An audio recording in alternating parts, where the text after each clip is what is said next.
Well, thank you very much, Mr. Chairman. I really appreciate your leadership, your opening remarks, and I want to thank the committee for inviting me to testify in support of the Wilderness and Roadless Area Release Act. I've introduced the companion bill in the Senate along with Senators Murkowski and Enzi and Hatch and Heller, and it's really a pleasure to participate in the hearing today along with the Majority Whip Kevin McCarthy and House Western Caucus Chairman Representative Steve Pierce.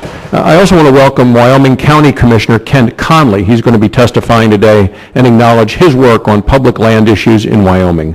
Commissioner Conley's testimony will provide insight on how this legislation will provide relief needed from federal bureaucratic roadblocks in western rural counties. Now, Mr. Chairman, Congress did not designate any wilderness in the Federal Land Policy and Management Act of 1976. What Congress did do was set aside over 70 million acres to temporarily study for possible wilderness designation. Federal agencies would make recommendations to Congress, and then Congress would then decide what areas should receive this wilderness designation.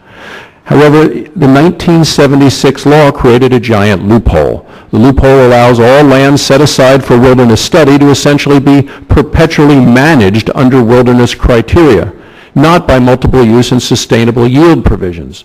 The effect of this loophole was to create de facto wilderness areas across the West without congressional approval. That's why the Wilderness and Roadless Area Release Act is needed.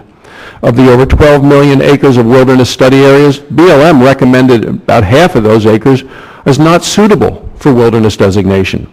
The U.S. Forest Service recommended that 36 of 61 million acres are not suitable. These decisions have been made for over 20 years. This act ends the cycle of indefinite wilderness review and management of these non-wilderness recommended lands.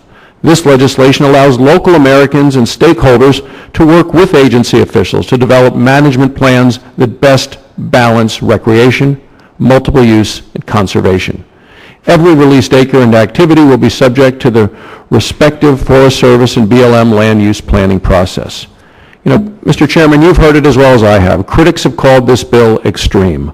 They declare passage would result in unchecked development and ecological disasters. Well, there's nothing extreme about allowing and following non-wilderness recommendations. Nothing extreme about local stakeholders participating in the planning process. Nothing extreme about land returning to the Forest Service or BLM land use planning process.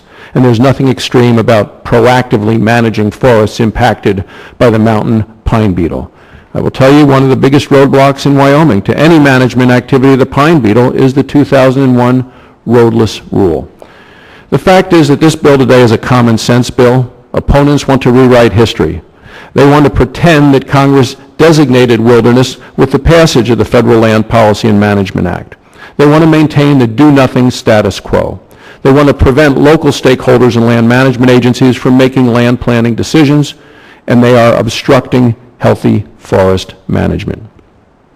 Former Secretary Babbitt is here, and he has stated that those who support this bill, he said, are operating in the shadows.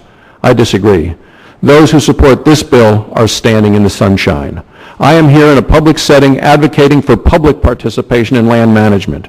This is in stark contrast, Mr. Chairman, to secretive events creating the Grand Staircase Escalante National Monument in your home state in Utah, which was announced from Arizona. This is in stark contrast to last year's leaked Treasured Landscapes internal effort by the Department of Interior officials. This is in stark contrast to the December 23rd Wildlands announcement made the day before Christmas Eve. And it said if you wanted to, it wasn't wilderness, they said, but if you wanted to access, they're talking on the conference call, the access code was wilderness. Mr. Chairman, this legislation is not in the shadows. This is in the light of day. This act is good land management policy. It doesn't dictate what will or will not happen on the released lands. Rather, it returns management to the respective agencies. It provides them the flexibility to manage our public lands for a multitude of activities. Most importantly, it gives local Americans, those who live and work and play on public lands, a voice. So I fully support this legislation. I commend Representative McCarthy for his leadership on this issue. Thank you, Mr. Chairman, for the opportunity to testify.